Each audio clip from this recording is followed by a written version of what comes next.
ಮಂಗಳೂರಿನಲ್ಲಿ ಮೀನು ವ್ಯಾಪಾರ ಮಾಡುತ್ತಿದ್ದಂತಹ ತಲಪಾಡಿ ಸಮೀಪದ ಮುಳ್ಳುಗುಡ್ಡೆಯ ಆರಿಫ್ ಹತ್ಯೆಯ ತನಿಖೆ ನಡೆಯುತ್ತಿದೆ. ಈ ಸಂದರ್ಭದಲ್ಲಿ ಕೆಲವೊಂದು ವಿಚಾರಗಳು ಬಯಲಿಗೆ ಬರುತ್ತಿವೆ. ಈ ಹತ್ಯೆಯ ಹಿಂದೆ ಮಾರಿಪಳ್ಳ ಜಬ್ಬಾರ್ ಅವರ ಕೈವಾಡ ಇದೆ ಎನ್ನುವ ಅರ್ಥದಲ್ಲಿ ಕೆಲವೊಂದು ಪೋಸ್ಟರ್ಗಳು ಸಾಮಾಜಿಕ ಜಾಲತಾಣದಲ್ಲಿ ಹರಿದಾಡುತ್ತಿತ್ತು. ಈ ಸಂಬಂಧವಾಗಿ ಧರ್ಮಸಂಘರ್ಷ ಯೂಟ್ಯೂಬ್ ಚಾನಲ್ನಲ್ಲಿ ಒಂದು ಎಪಿಸೋಡು ಪ್ರಸಾರ ಆಗಿತ್ತು. ಎಪಿಸೋಡು ಪ್ರಸಾರ ಆಗುತ್ತಿದ್ದಂತೆಯೇ ಮಾರಿಪಳ್ಳ ಜಬ್ಬಾರ್ ವಾಯ್ಸ್ ರೆಕಾರ್ಡನ್ನು ಕಳುಹಿಸಿದ್ದಾರೆ. ಅದನ್ನು ನೀವೇ ಕೇಳಿ. ಅಣ್ಣ ನಮಸ್ಕಾರ. ಎಂಚಿನ ದಾಯಗನ್ನ ಕೆರ್ಪಾರ್ ಇಂಕ್ಲೇನ್ ಇರದು ಹಾಕದಿಗೆ ಇರಲಿ ಏನು ಮೊಬೈಲ್ದೆಲ್ಲ ಸ್ವಿಚ್ ಆಫ್ ಮಲ್ದಿದ್ದು ಏನು ಇಲ್ಲಡೆ ಉಳ್ಳೆ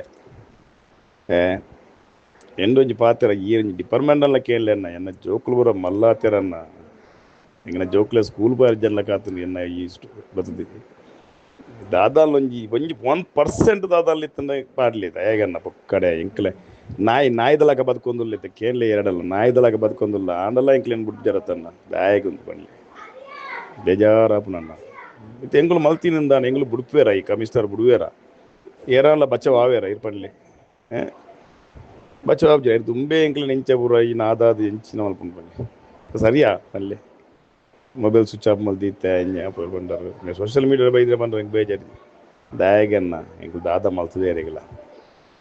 ಮಾರಿಪಳ್ಳ ಜಬ್ಬಾರ್ ಅಂದರೆ ಒಂದು ರೀತಿಯಲ್ಲಿ ಸಂಘಟನಾತ್ಮಕವಾಗಿ ಬಲಿಷ್ಠವಾಗಿದ್ದಂತಹ ವ್ಯಕ್ತಿ. 10 ಹಲವು ವ್ಯವಹಾರದಲ್ಲಿ ಇದ್ದವರು. ಮಧ್ಯಪ್ರಾಚ್ಯ ದೇಶದಲ್ಲಿಯೂ ಅವರ ವ್ಯವಹಾರ, ಅವರ ಮಗ ಅಲ್ಲಿ ಆ ವ್ಯವಹಾರವನ್ನು ನೋಡಿಕೊಳ್ಳುತ್ತಿದ್ದಾರೆ. ಮಂಗಳೂರಿನ ಕಂಕನಾಡಿಯಲ್ಲಿ ಮನೆ ಇದೆ. 10 ಹಲವು ಕ್ರಿಮಿನಲ್ ಕೇಸುಗಳಲ್ಲಿ ಮಾರಿಪಳ್ಳ ಜಬ್ಬಾರ್ನ ಹೆಸರು ಇದೆ.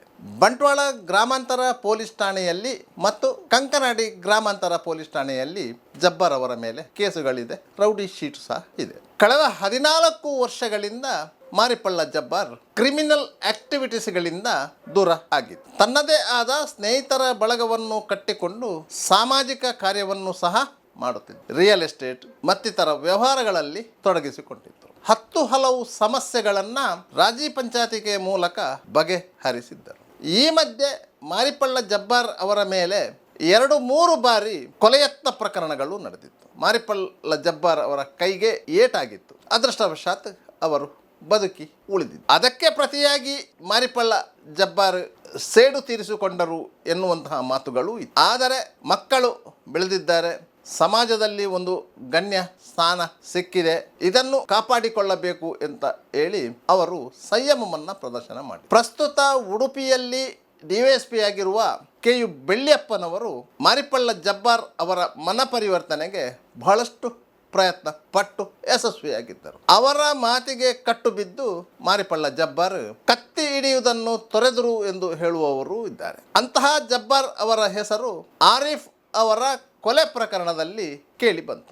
ಆರಿಫ್ ಅವರ ಕೊಲೆ ನಡೆದದ್ದು ಟೊಪ್ಪಿ ನೌಫಾಲ್ ಅವರ ಅನುಮಾನಾಸ್ಪದ ಸಾವಿನ ಹಿಂದೆ ಎನ್ನುವುದಂತೂ ಸ್ಪಷ್ಟ. ಈ ಹಿಂದೆ ಆರಿಫ್ ಅವರನ್ನು ಕೊಲೆಗೈಯಲು ಇದೇ ಟೊಪ್ಪಿ ನೌಫಾಲ್ ಆ್ಯಂಡ್ ಟೀಮ್ ಯತ್ನ ನಡೆಸಿತ್ತು.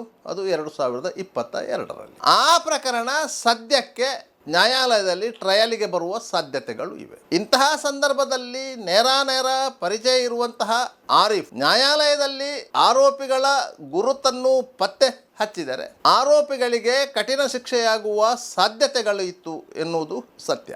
ಆರಿಫ್ನೊಂದಿಗೆ ರಾಜ್ಯ ಪಂಚಾಯತಿಗೆ ಮಾಡಲು ಪ್ರಯತ್ನಗಳು ನಡೆದಿದೆ ಎಂದು ಹೇಳಲಾಗುತ್ತಿದೆ. ಆದರೂ ಆರಿಫ್ ಅದಕ್ಕೆ ಒಪ್ಪಿಲ್ಲ ಎನ್ನುವಂಥ ಮಾತುಗಳು ಇವೆ. ಆದ್ದರಿಂದ ಆರಿಫ್ನನ್ನೇ ಕೊಲೆಗೈಯಬೇಕು ಎಂದು ಟೊಪ್ಪಿ ನೌಫಾಲ್ನ ಜೊತೆಗಿದ್ದಂತಹ ಕೆಲವರು ಸಂಚು ಹೂಡಿ ಈ ಹತ್ಯೆ ನಡೆಸಿದ್ದಾರೆ ಎನ್ನುವುದು ಸ್ಪಷ್ಟ. ಈಗ ಪೊಲೀಸರು ಗುರುತಿಸಿರುವಂಥ 6 ಮಂದಿ ಆರೋಪಿಗಳು ಸಹ ಈ ಹಿಂದೆ ಕೆಲವೊಂದು ಕ್ರಿಮಿನಲ್ ಕೃತ್ಯಗಳಲ್ಲಿ ಭಾಗಿಗಳಾಗಿದ್ದರೂ ಸಹ ಅವರು ಯಾರೂ ಆರ್ಥಿಕವಾಗಿ ಸದೃಢರಲ್ಲ.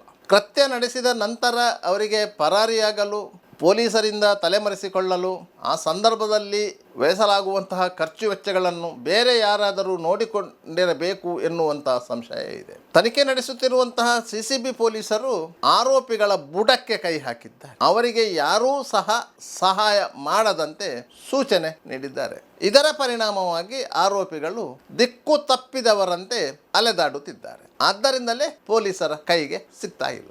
ಆರೋಪಿಗಳು ಪೊಲೀಸರಿಗೆ ನೇರವಾಗಿ ಸರೆಂಡರ್ ಆಗಲು ನಿರ್ಧರಿಸಿದ್ದಾರೆ ಎಂದು ಹೇಳಲಾಗುತ್ತಿದೆ. ಆದರೆ ಅದಕ್ಕೆ ಪೊಲೀಸ್ ಅಧಿಕಾರಿಗಳು ಒಪ್ತಾ ಇಲ್ಲ. ನಗರ ಪೊಲೀಸ್ ಆಯುಕ್ತ ಸುಧೀರ್ ಕುಮಾರ್ ರೆಡ್ಡಿ ಅವರು ಅಂತಹ ಯಾವುದೇ ಪ್ರಯತ್ನ ಬೇಡ, ಆರೋಪಿಗಳು ಯಾವುದೇ ಬಿಲದಲ್ಲಿ ಅಡಗಿದ್ದರೂ ಸಹ ಪತ್ತೆ ಹಚ್ಚುವಂತಹ ಸಾಮರ್ಥ್ಯ ಇಲಾಖೆಗಿದೆ ಎನ್ನುವಂಥ ವಿಶ್ವಾಸವನ್ನು ವ್ಯಕ್ತಪಡಿಸಿದ್ದಾರೆ. ಪೊಲೀಸ್ ಅಧಿಕಾರಿಗಳು ಸಹ ಸರೆಂಡರ್ ಪ್ರಕ್ರಿಯೆಯನ್ನ ಒಪ್ತಾ ಇಲ್ಲ. ಇದರಲ್ಲಿ ಎರಡು ಅಂಶಗಳಿವೆ. ಪೊಲೀಸರನ್ನು ಅಡ್ಜಸ್ಟ್ ಮಾಡಿಕೊಂಡು ಆರೋಪಿಗಳನ್ನು ಸರೆಂಡರ್ ಮಾಡಿದರೆ ಅವರ ಮೇಲೆ ಪೊಲೀಸರು ಹೆಚ್ಚಿನ ಒತ್ತಡವನ್ನು ಹಾಕುವಂತಿಲ್ಲ. ಅದು ಸರೆಂಡರ್ ನಿಯಮಗಳಲ್ಲಿ ಒಂದು. ಪೊಲೀಸರೇ ಪ್ರಯತ್ನಪಟ್ಟು ಆರೋಪಿಗಳನ್ನು ಬಂಧಿಸಿದರೆ ಪೊಲೀಸರು ಅವರನ್ನು ತೀವ್ರತರನಾದ ಇಂಟರಾಗೇಷನ್ಗೆ ಒಳಪಡಿಸ್ತಾರೆ.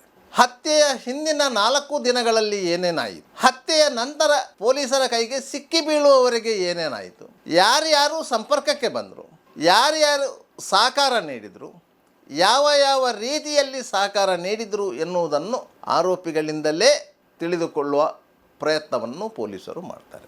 ಆರೋಪಿಗಳು ನೀಡುವಂತಹ ಕನ್ಫೆಷನ್ ಸ್ಟೇಟ್ಮೆಂಟ್ನ ಆಧಾರದಲ್ಲಿ ಆರೋಪಿಗಳಿಗೆ ಸಹಕರಿಸಿದಂತಹ ಇತರ ಆರೋಪಿಗಳನ್ನೂ ಸಹ ಈ ಪ್ರಕರಣದಲ್ಲಿ ಸೇರಿಸುವಂಥ ಎಲ್ಲ ಸಾಧ್ಯತೆಗಳಿವೆ. ಅದಕ್ಕಾಗಿ ತಿಳಿದೋ ತಿಳಿಯದೆಯೋ ಆರೋಪಿಗಳಿಗೆ ಸಹಕರಿಸಿದಂತಹ ಕೆಲವರು, ಅಂದರೆ ಅದು ಹಣಕಾಸಿನ ಸೌಲಭ್ಯ ಇರ್ಬೋದು, ಅಡಗುದಾಣದ ವ್ಯವಸ್ಥೆ ಇರ್ಬೋದು, ಬೇರೆ ಬೇರೆ ರೀತಿಯ ಸಹಕಾರ ಇರಬಹುದು. ಅಂಥವರು ಇದೀಗ ಆರೋಪಿಗಳನ್ನು ಸರೆಂಡರ್ ಮಾಡಿದರೆ ತಮ್ಮ ಹೆಸರು ಬಯಲಿಗೆ ಬರುವುದಿಲ್ಲ ಎನ್ನುವಂತಹ ನಿರೀಕ್ಷೆಯಲ್ಲಿದ್ದಾರೆ. ಆದರೆ ಪೊಲೀಸರು ಸರೆಂಡರ್ ಪ್ರಕ್ರಿಯೆಗೆ ತಡೆ ಒಡ್ಡಿದ್ದರಿಂದ ಅವರಿಗೂ ಹೆದರಿಕೆ ಆರಂಭವಾಗಿದೆ. ಇದೀಗ ಮಾರಿಪಳ್ಳ ಜಬ್ಬಾರ್ ಮತ್ತು ಫೈಜಲ್ ನಗರದ ತಲ್ಲತ್ ಅವರ ಹೆಸರುಗಳು ಈ ಪ್ರಕರಣದಲ್ಲಿ ತೇಲಿ ಬರ್ತಾ ಇದೆ. ಮಾರಿಪಳ್ಳ ಜಬ್ಬಾರ್ ಅವರು ಹೇಳುವ ಪ್ರಕಾರ ಅವರಿಗೂ ಈ ಪ್ರಕರಣಕ್ಕೂ ಯಾವುದೂ ಸಂಬಂಧ ಇಲ್ಲ. ಆರೋಪಿಗಳು ಯಾರು ಎನ್ನುವುದು ಅವರಿಗೂ ಗೊತ್ತಿಲ್ಲ. ಆರೀಫ್ ಕೊಲೆಯಾದ ನಂತರ ಜಬ್ಬಾರ್ ಅವರು ಪೊಲೀಸ್ ಅಧಿಕಾರಿಗಳೊಂದಿಗೆ ಸಂಪರ್ಕದಲ್ಲಿದ್ದಾರೆ. ಅದನ್ನು ಪೊಲೀಸ್ ಅಧಿಕಾರಿಗಳು ಕ್ಲಾರಿಫೈ ಮಾಡ್ತಾ ಇಲ್ಲ. ಇಂತಹ ಪರಿಸ್ಥಿತಿಯಲ್ಲಿ ಆರೀಫ್ ಕೊಲೆ ಪ್ರಕರಣದ ತನಿಖೆ ನಿಂತಿದೆ. ಸಿಸಿಬಿ ಪೊಲೀಸರ ಒಂದು ತಂಡ ಬೆಂಗಳೂರು ಮತ್ತು ಇತರ ಕಡೆಗಳಲ್ಲಿ ಕಾರ್ಯಾಚರಣೆ ನಡೆಸ್ತಿದೆ. ಮತ್ತೊಂದು ತಂಡ ಪಡೀಲು ಸಮೀಪದ ಫೈಜಲ್ ನಗರದಲ್ಲಿ ಜಾಂಡ ಹೂಡಿದೆ. ತಲ್ಲತ್ ಅವರ ಸಹಚರರಲ್ಲಿ ಯಾರಾದರೂ ಒಬ್ಬರು ಫೈಜಲ್ ನಗರಕ್ಕೆ ಬರ್ಬೋದು. ಇಲ್ಲಿನ ಪರಿಸ್ಥಿತಿಯನ್ನು ಅವಲೋಕಿಸಲು ಮತ್ತು ಆರೋಪಿತರಿಗೆ ಮಾಹಿತಿ ನೀಡಲು ಯಾರಾದರೂ ಒಬ್ಬರು ಬರ್ಬೋದು ಎನ್ನುವ ನಿರೀಕ್ಷೆಯಲ್ಲಿ ಸಿಸಿಬಿ ಪೊಲೀಸರ ತಂಡ ಫೈಜಲ್ ನಗರದಲ್ಲಿ ಜಾಂಡ ಹೂಡಿದೆ. ಆ ಮಾಹಿತಿಯ ಆಧಾರದಲ್ಲಿ ಬೆಂಗಳೂರಲ್ಲಿ ಕಾರ್ಯಾಚರಣೆ ನಡೆಸಲು ಮತ್ತೊಂದು ತಂಡ ಬೆಂಗಳೂರಲ್ಲಿ ಇದೆ. ಒಟ್ಟಾರೆಯಾಗಿ ಪೊಲೀಸರು ಈ ಪ್ರಕರಣದ ಜಾಡು ಹಿಡಿದು ಆರೋಪಿಗಳನ್ನು ಬಂಧಿಸುವುದು ಮತ್ತು ಆರೋಪಿಗಳಿಗೆ ಸಹಕರಿಸಿದ ಎಲ್ಲರನ್ನೂ ಎಡೆಮುರಿ ಕಟ್ಟುವುದು ಶತಸಿದ್ಧ ಎಂದು ಹೇಳಲಾಗುತ್ತಿದೆ. ಒಟ್ಟಾರೆಯಾಗಿ ಜಬ್ಬಾರ್ ಹೇಳುವ ಪ್ರಕಾರ ಅವರಿಗೂ ಈ ಪ್ರಕರಣಕ್ಕೂ ಯಾವುದೇ ಸಂಬಂಧ ಇಲ್ಲ.